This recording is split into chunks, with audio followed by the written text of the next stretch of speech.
Hola, soy Cibeles Jiménez. Yo, Faustino Jiménez. Y esto es Conectando con el Riesgo, el podcast de educación de riesgo entretenida que llegó para elevar tu valoración profesional.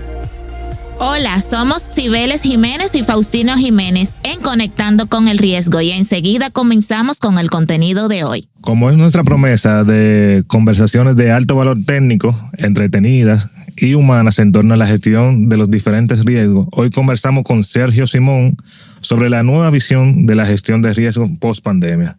Hola Sergio, ¿cómo estás? Hola, muy buenas tardes desde aquí España. Perfecto, muy bien. ¿Vosotros?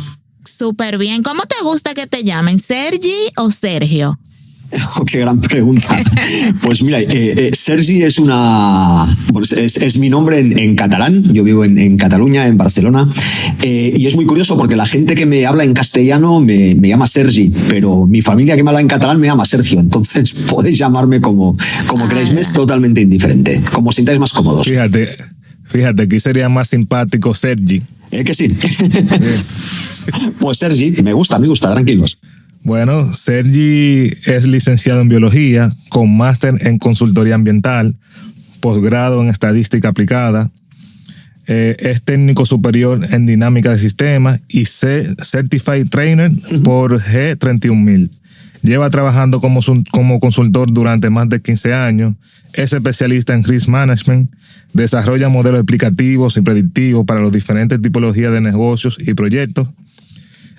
Actualmente, además de todo lo que he dicho, está realizando proyectos relacionados con el diseño de modelos sobre el impacto económico del cambio climático y sobre el retorno ambiental y social de inversiones y proyectos.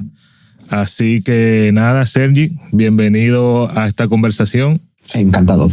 Después de eso, Sergi, ¿tiene algo que se nos haya quedado de tu perfil profesional, de lo que estás haciendo actualmente, tu experiencia? Bien, no, a ver, básicamente está súper bien resumido. Yo os hago un poco de perfil básico de mi trayectoria profesional. Yo, como habéis dicho, soy biólogo de formación y aterricé en el mundo profesional en el campo de la consultoría ambiental. Y lo que era la consultoría ambiental ligada a inspección y control de actividades. Y aterrizo en los años 90. En los años 90 en España había una ingente cantidad de normativa que estaba actuando como un factor de selección natural en las empresas, pequeños talleres que no podían hacer frente a poner una depuradora, a poner filtros de emisiones, desaparecían. Y ahí, empecé a tener mi primer contacto con el riesgo, ¿no? El ver desde una perspectiva muy biológica, muy evolutiva, cómo determinados factores, que en este caso no dejaba de ser un riesgo legal, que en aquella época yo no sabía ni que se podía llamar riesgo legal, cómo habían factores que condicionaban la supervivencia de determinadas empresas o la transformación de algunas otras que empezaron a aparecer para dar servicio a aquellas que debían cumplir con la normativa. Y a partir de ahí, sigo trabajando, mejor dicho, la consultoría, y desde esta perspectiva empiezo a trabajar con algunas entidades financieras aquí en España para diseñar modelos de impacto económico derivado de esta normativa ambiental. Y con ello fui metiéndome en el mundo del riesgo hasta que hace 5 años empecé ya con un proyecto personal en temas de docencia, que colaboro con EALDE Business School como coordinador de los programas de riesgos. Pero realmente a mí lo que me interesa, la docencia me encanta, pero me interesa la didáctica del riesgo. Lo que he estado trabajando mucho últimamente es cómo enseñar qué es esto del riesgo, de que no es tan sencillo, vosotros que estáis metidos en el tema. Sí. Y hablaremos hoy de eso. Sí, así es.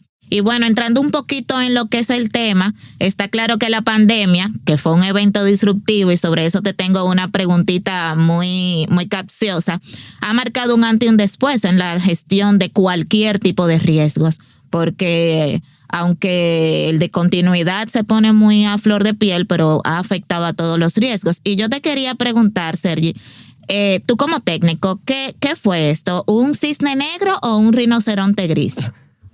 Oh, qué gran pregunta. ¿Y cuánto, ¿y cuánto suena? Pues ya verás, me voy a mojar porque además ya lo veréis, soy de los que les gusta debatir.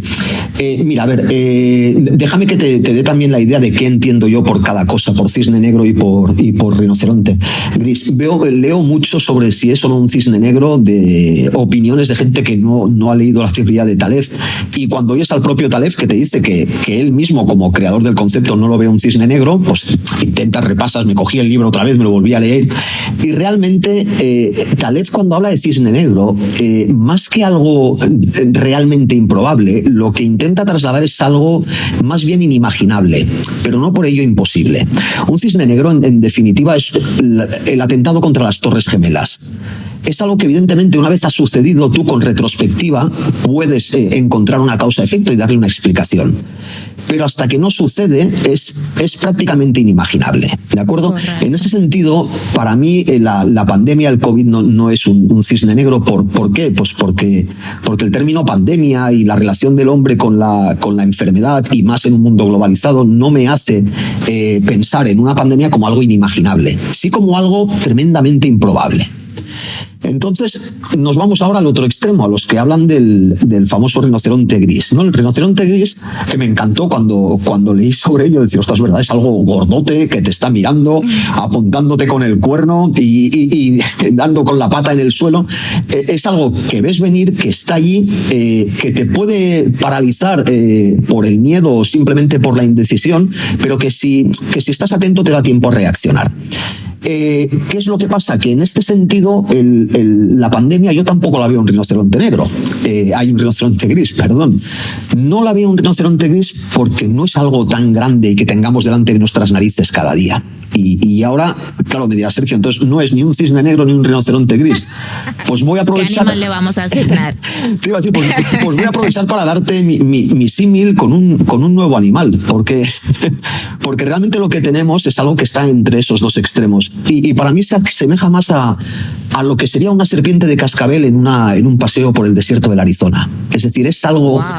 Que está allí, que no es improbable encontrártelo, que te avisa tímidamente, es decir, si tú buscas señales hay, pero si vas distraído y simplemente avanzas y tal, y te muerde, la consecuencia o el impacto es muy relevante. Entonces, cuando he estado reflexionando al respecto, para mí es eso, me he inventado un nuevo animal igual, o podemos aprovechar ahora esta conversación. Un nuevo concepto. No, pero mira, buenísimo, me encantó además la comparación que hace, porque efectivamente es algo que todos sabíamos que estaba por ahí, que nos estaba enviando las señales, pero que no pensábamos. Y que realmente es muy poco probable. Es verdad que es muy poco probable que te muerda una serpiente en el desierto, pero están allí. Entonces, al final también es verdad que hay mucha gente que puede tratar a la pandemia como un cisne negro, en el sentido de Taleb como algo inimaginable, simplemente pues porque no está al día de lo que pasa. Evidentemente, alguien que no piensa en riesgos globales o que no sabe lo que es la sanidad o la salud global, pues evidentemente una pandemia le coge como algo, ostras, nunca me hubiera imaginado que pasaría algo así. Pero siendo técnicamente estrictos, para mí no es un cisne negro. Un cisne negro son las Torres Gemelas. Un rinoceronte gris, para mí el mejor ejemplo que hay es el cambio climático. Es algo gordo, grande, está delante de nuestras narices, lo estamos viendo apuntándonos y todavía hay gente que no se mueve. Y el COVID es un animal que está ahí en medio, es una cosa extraña, que sí que es raro, avisa, pero avisa de una forma como más delicada. Sutil. Sí, Sergi, en ese sentido, ¿qué más podemos esperar de la pandemia? Porque si bien hemos tratado de caracterizarla con uno de los conceptos que hemos expuesto, para mí, bueno, en lo personal, tiene un poco de todo y una realidad que se ha materializado en el mundo. O sea, ese riesgo se materializó. Uh-huh. ¿Qué más podemos esperar sobre esta pandemia? ¿Qué más podemos pensar? Mira, cuando hay una pandemia de este estilo, y podríamos seguir con el símil de la serpiente, de la cascabel, y aquí os animo también a que me ayudéis un poco, ¿no?, a desarrollar todo esto, porque es realmente nuevo. Al final nos ha mordido una serpiente, y realmente, ¿qué es lo que puede pasar? Pues bueno, puede pasar que no lleguemos al hospital, como le está pasando a muchas empresas. que no van a llegar al hospital, pues bueno, pues porque están demasiado lejos, porque no tienen los medios adecuados para llegar a tiempo y porque sobre todo no tienen el antídoto encima y no tienen ningún medio para intentar evitar que ese veneno llegue a los órganos vitales.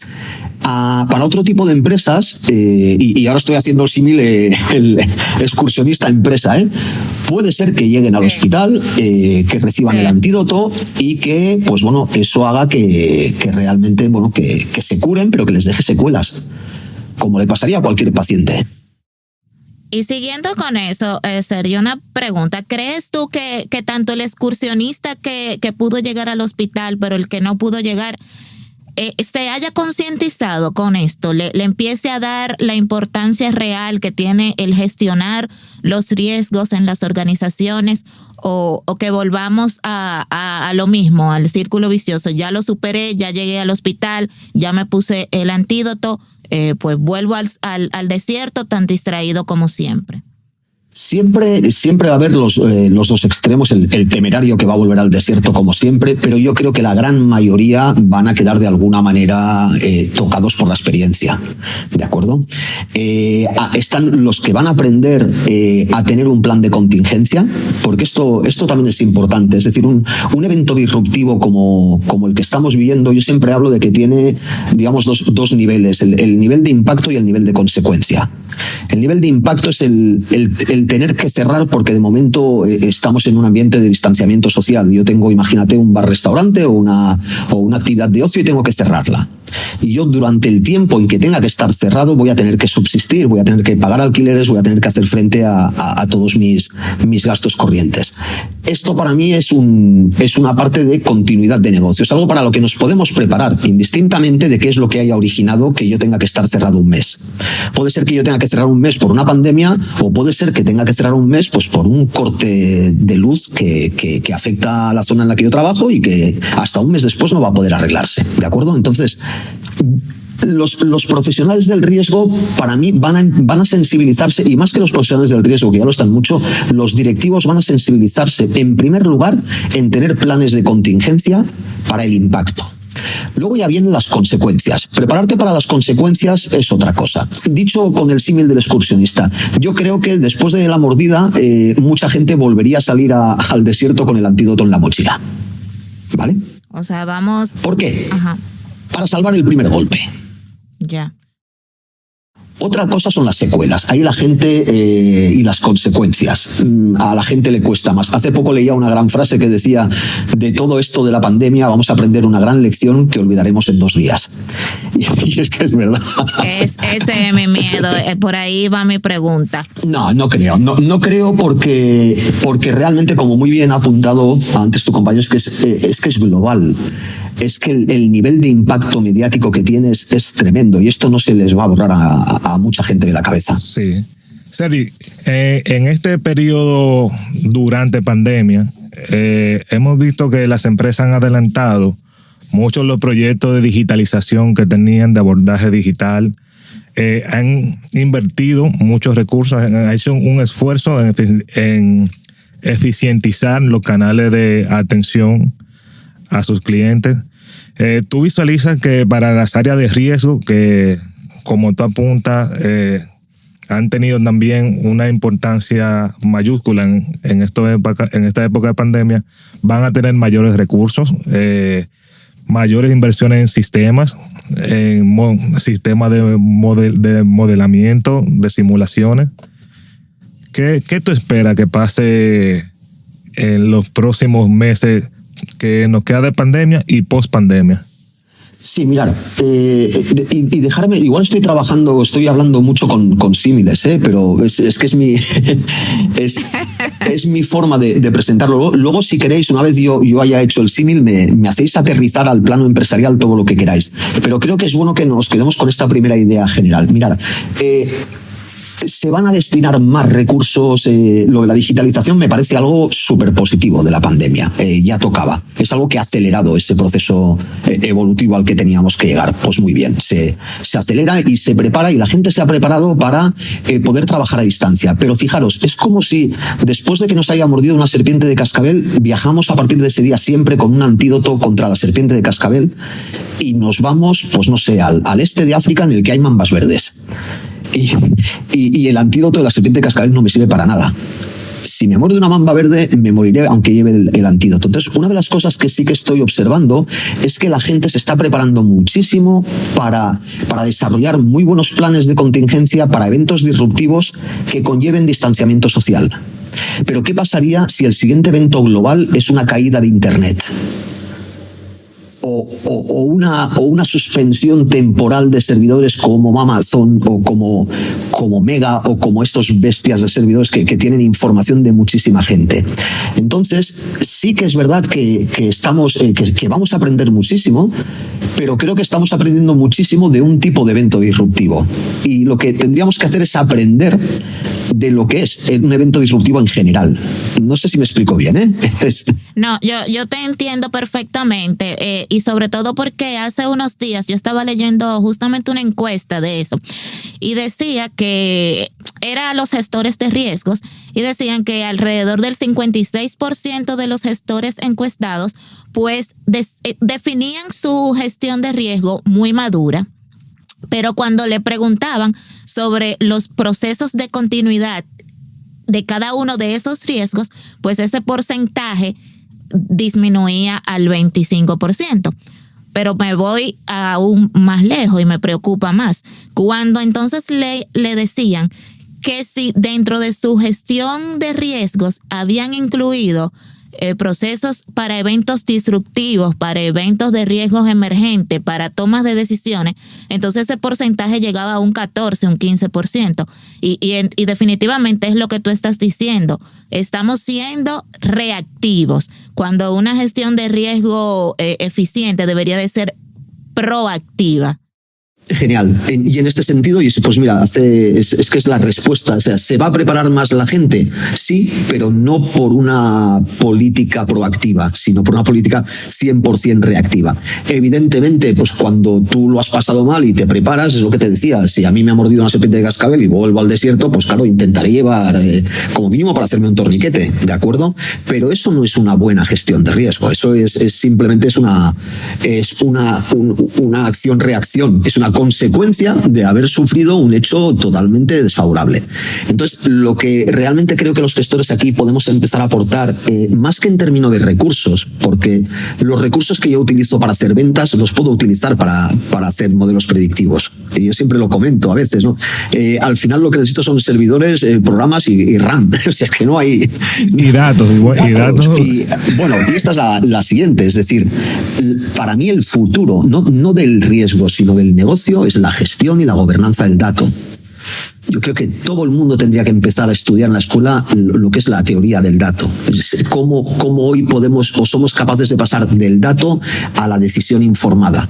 O sea, pasando del dato a la información, de la información al conocimiento, del conocimiento a la sabiduría y de la sabiduría a esa decisión que me minimice los riesgos, en el sentido negativo.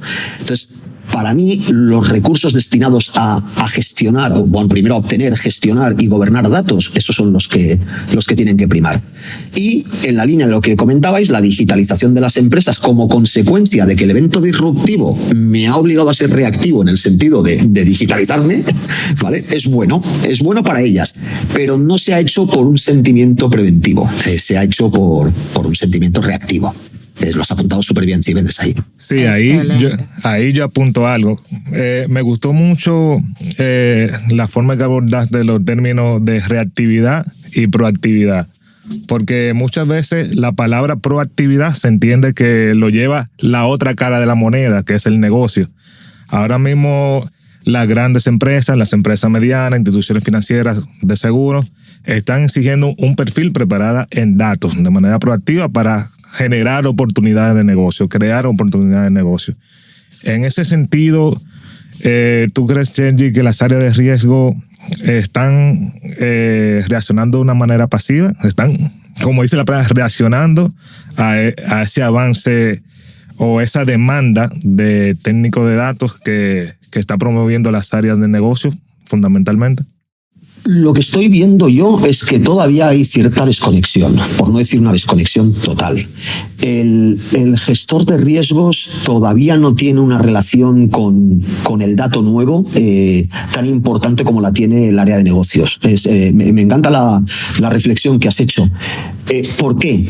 Porque, y siempre lo digo, la gestión de riesgos es imaginar el futuro, no explicar el pasado. Correcto. Y nuestros gestores de riesgos, sobre todo en sectores más tradicionales como la banca o como el sector asegurador, son sectores que por su idiosincrasia han podido trabajar con grandes históricos de datos para estimar probabilidades al estilo puramente frecuentista. ¿Qué quiero decir con esto? Igual me estoy poniendo muy técnico, pero cuando tú tienes una serie de datos que se parece mucho a un experimento aleatorio, o sea, algo que puedo repetir siempre en las mismas condiciones, al final el número de casos favorables entre casos posibles, que estudiábamos todos cuando hacíamos probabilidad, pues te da una buena idea de cuál es la frecuencia con la que ocurren las cosas. ¿De acuerdo? Eso está muy bien para hechos, eventos o para situaciones que se van repitiendo y que forman parte de ciclos muy amplios en los que yo pues sé que esa frecuencia pues más o menos va a ser la esperada. ¿Cuál es el problema? El problema es que los ciclos en los que suceden las cosas a nivel empresarial cada vez son más cortos. Normalmente cuando hablo en términos de probabilidad, imaginaros en la época de la revolución industrial, pues tus históricos eran muy fiables. Ahora, si yo, y mira, por poneros el ejemplo que llevo en temas de contaminación de suelos, por ejemplo, ¿no? ¿Cuál es la probabilidad de que un tanque enterrado de combustible tenga una pérdida en los próximos 5 años? ¿Sí?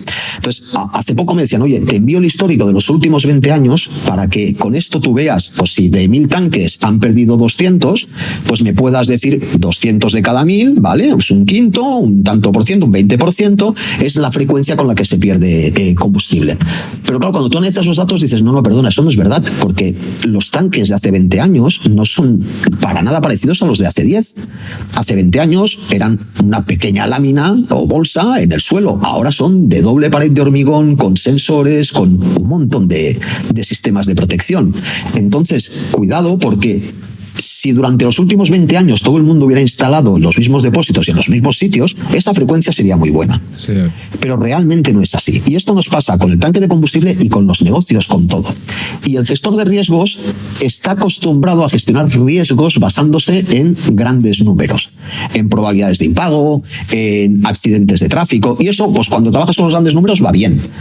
Pero ahora nosotros cada vez en más empresas y en más negocios nos vamos a enfrentar a cosas que no son grandes números.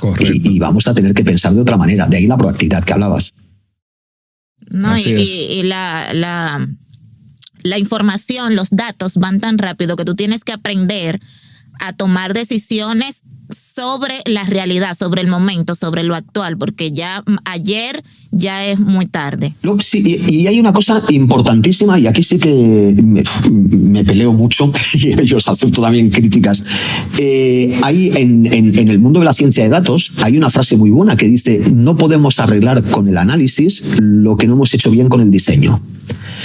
Y me gusta. En muchísimas empresas estoy viendo que se está abordando la gestión del dato, el Big Data, el Smart Data, se está abordando desde la perspectiva puramente analítica. Correcto. Sin haber diseñado, a ver, ¿voy a utilizar este dato para algo? ¿Va a tener sentido este dato en mi modelo? ¿Voy a poder sacar conclusiones que realmente sean reproducibles o repetibles? ¿Realmente podré tener este dato actualizado de aquí 2 años? No se aborda el diseño. Y al no abordarse el diseño, lo que vamos a tener es una cantidad enorme de datos analizados, pero ininterpretables. Ininterpretables, sí. Es una visión muy personal, ¿eh? O mejor, o peor todavía, van a ser interpretables de forma errónea. No, yo la comparto al 100%, Sergi. Y en base a eso, así, de manera directa para nuestra audiencia, ¿cuáles son los indicadores claves que tú dirías para poder tener esa visión prospectiva de los riesgos en las organizaciones? Bien, mira, yo lo primero que haría, y ahora es una de las cosas que estamos empezando a trabajar con algunos clientes, es hacerme primero un modelo de eventos disruptivos, pero buscar grandes disrupciones, es decir, disrupciones que conlleven distanciamiento social. Puede ser una pandemia, pero puede ser, por ejemplo, un confinamiento derivado de que hay una amenaza terrorista. ¿De acuerdo?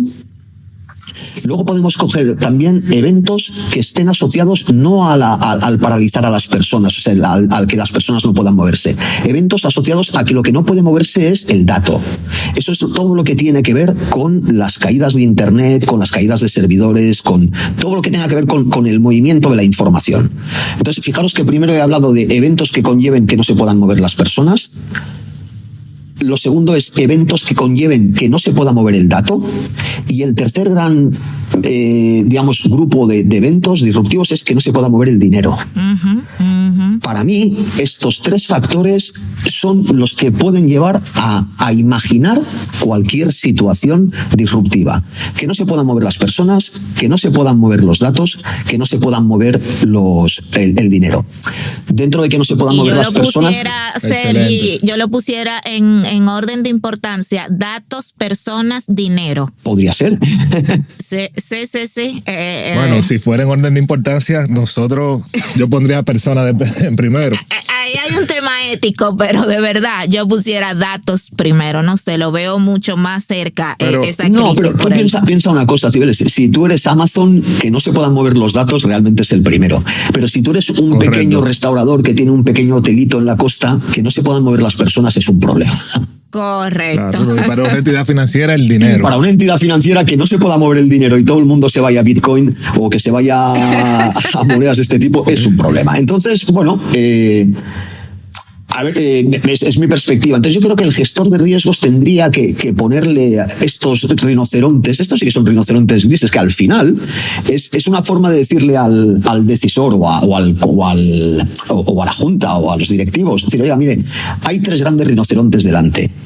Lo que no puedo decirte es qué es lo que le va a dar la palmadita en el culo al rinoceronte para que vaya hacia ti. Si va a ser una pandemia, va a ser una crisis hipotecaria o va a ser tal.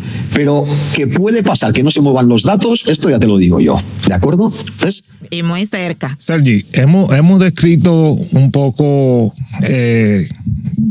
la ruta que sigue el dato, de que no significa nada, que es una unidad, un número, algo que por sí solo no explica nada, se convierte en información y luego se lleva a inteligencia, ya cuando se toman decisiones en base a esa información. En ese sentido, ¿cuál es la inteligencia que está viendo el área de negocio y cuál es la inteligencia que está viendo el área de riesgo por otro lado? ¿Están coincidiendo en este periodo de pandemia? ¿Son diferentes? ¿Podemos esperar ese típico choque en la forma de ver el negocio al momento de que todo se reactiva? ¿Qué está pasando? O sea, ¿qué están viendo en estos momentos una u otra área? Mira, me parece la pregunta es tremenda y además es que llevo días pensando al respecto.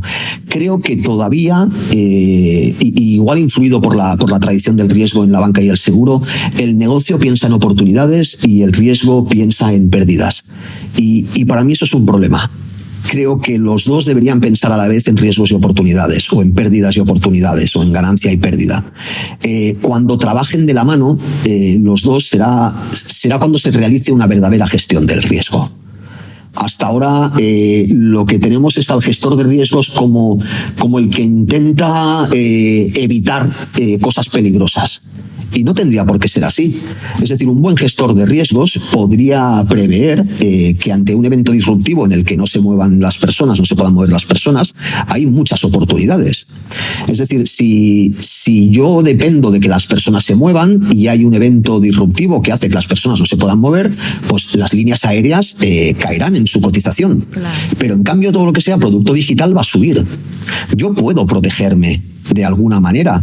Ya no hablo de productos financieros y derivados en el que diga, mira, pues juego al pro y a la contra. Pero también puedo decidir de otra manera, decir, oye, ¿por qué no tener y diversificar modelos contrapuestos? Esto se puede hacer dentro de las grandes corporaciones y es lo que creo que no hacen los gestores de riesgos. Siguen pensando en términos exclusivamente de daño y falta pensar mucho más en términos de oportunidades.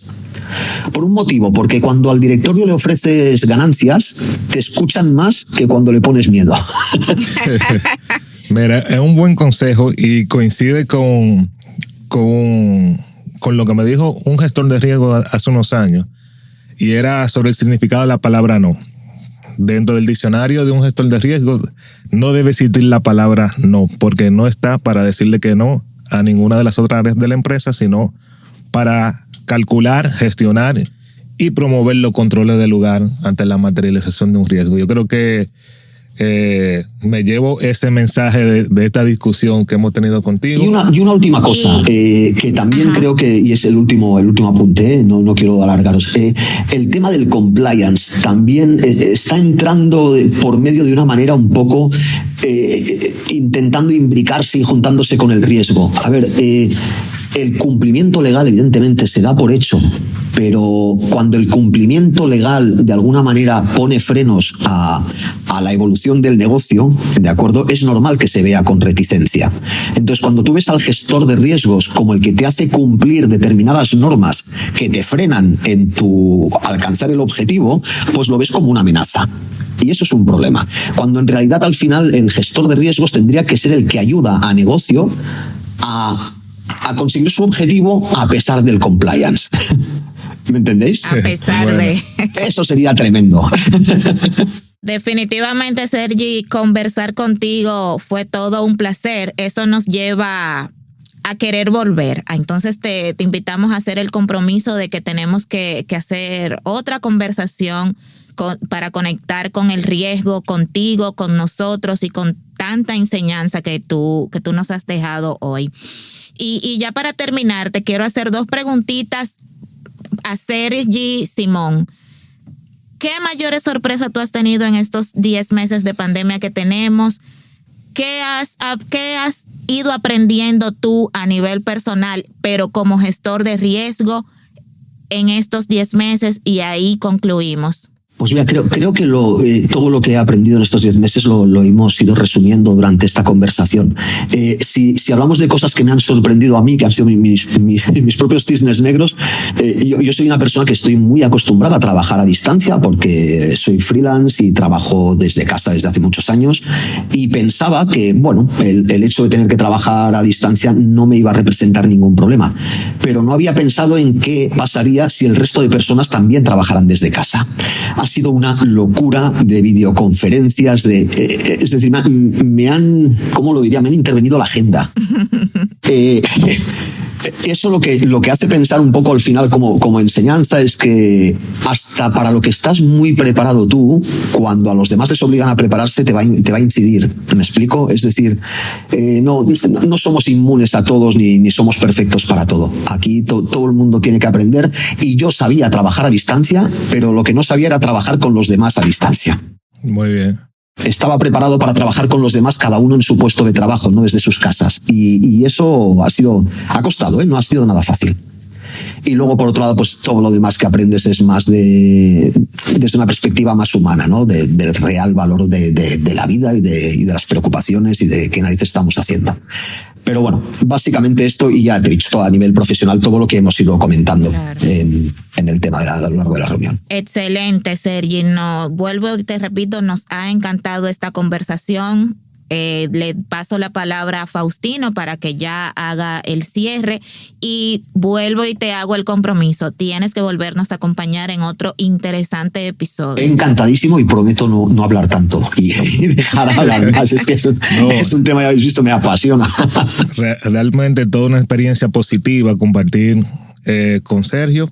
De verdad, Sergio, quiero darte el agradecimiento de estos minutos que nos han dedicado. Cuando queráis, lo dicho, Faustino, muchísimas gracias a vosotros y sobre todo felicidades por la iniciativa, porque me parece genial, y iremos hablando y aprendiendo juntos.